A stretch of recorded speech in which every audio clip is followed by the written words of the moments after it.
Mga ka-TV, handa na ba kayo sa panibagong adventure? Ngayong araw, tuturo ko kayo sa isa sa pinakamagandang destinasyon sa buong Pilipinas, ang Busuanga, Palawan. Isang lugar na kilala sa malinaw na dagat, tahimik na paligid, at mga tanawing parang postcard sa kanta. Sa vlog na ito, samahan niyo ako habang iniikot natin ang iba't ibang pasyalan, tikman ang mga lokal na pagkain, at kilalanin ang kultura ng mga tao dito. Ipapakita ko sa inyo ang totoong experience ng isang simpleng biyahe, mula sa biyahe hanggang sa mismong adventure. Kaya kung mahilig kayo sa travel, nature, at bagong kwento, sigurado mag-i-enjoy kayo sa vlog na ito. Pasingin seatbelt mga ka-TV. Tara, nature trip tayo sa Busuanga, Palawan. Ano, sama ka sa biyahe ko?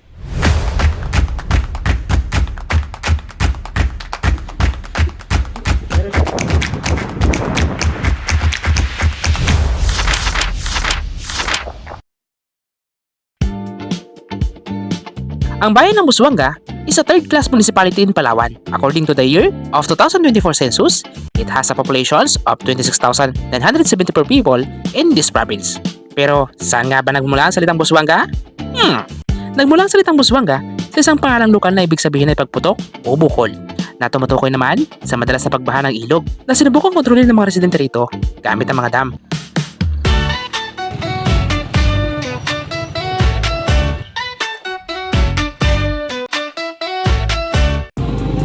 Pero bago ang lahat, paano nga ba makarating ng Busuanga? Kung galing kasi sila Mindoro, dito sa port ng San Jose, may higit 7 hanggang 10 oras ang biyahe ng barko papunta sa port ng Coron. At kung hindi maalon, mabilis lang ang biyahe ng barko papunta rito. At matapos ang 8 to 10 hours, mararating mo na ang Coron Town proper, na kung saan dito magsisimula ang ating road trip papunta naman sa Busuanga. At simula naman sa bayan ng Coron, may higit 1 kalahating oras ang biyahe para marating ang Busuanga. Pwede ka sumakay ng van, tricycle, at bus. Pero kung trip mo namang mag-motor, pwede na rito mga ka-TV. Basta huwag kalimutang magsuot ng life saving. So guys, bago tayo tumuloy, so hindi na kami nag-breakfast dun sa hotel. Dito na lang kami mag-drive-thru na lang kami dito sa McDo. Pero bago sumabak sa mahabang biyahe, breakfast muna tayo dito sa McDo, ang one of our sponsor dito sa 3 days trip in Coron.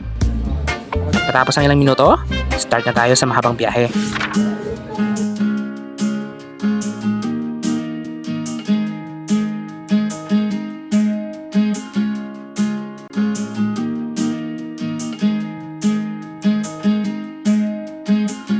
At matapos ang mahigit 1 oras na biyahe, narating na rin namin ang Busuanga proper.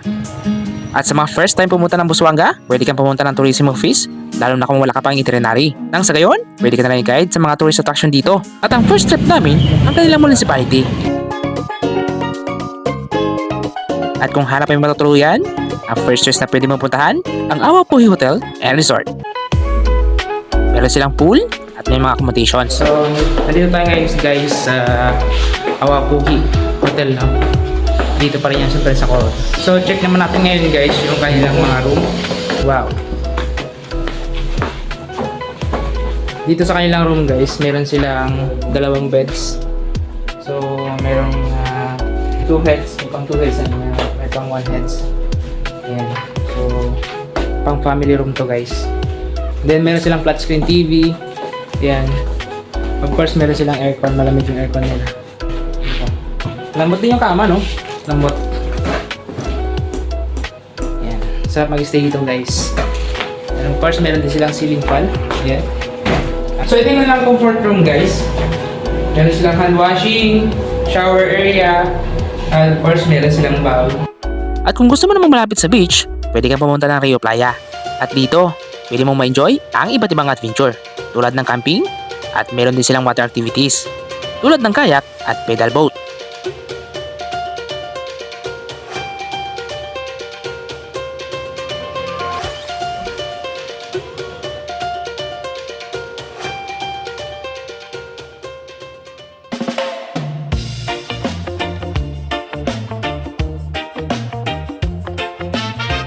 At kung may budget para sa first class hotel and resort, pwede mong puntahan ang Ukamukam Sunset Bay Guest House. Malapit sa dagat, may pool at nalalakihang accommodations.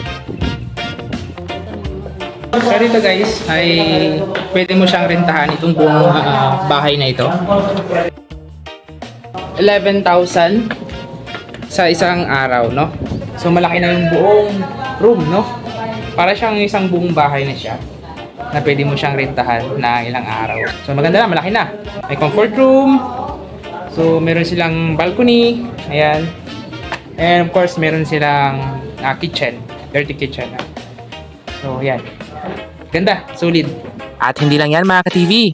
Sa mga naghahanap ng adventure, tara sa ating next destination. Sigurado mag-i-enjoy ka rito mga ka-TV. Welcome to Kalawit Safari Park. Ang Kalawit Safari Park ay isang maliit na isla. Para marating ito, kailangan mo munang sumakay ng bangka. 800 pesos naman ang binayad namin sa bangka para makarating sa isla. At 3 to 5 minutes naman ang tinatagal ng bangka para makatawid dito.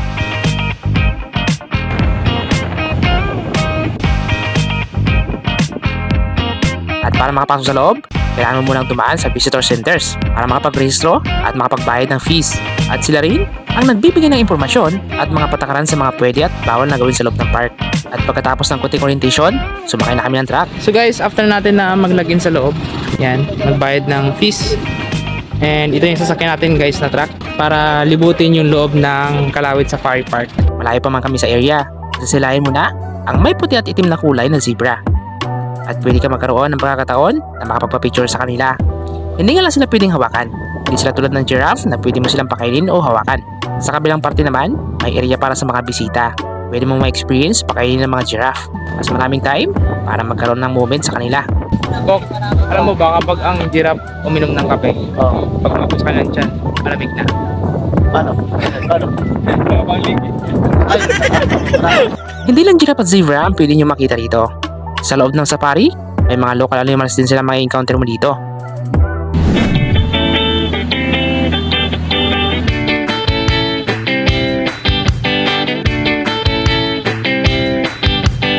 So guys, ito na yung last destination natin, no?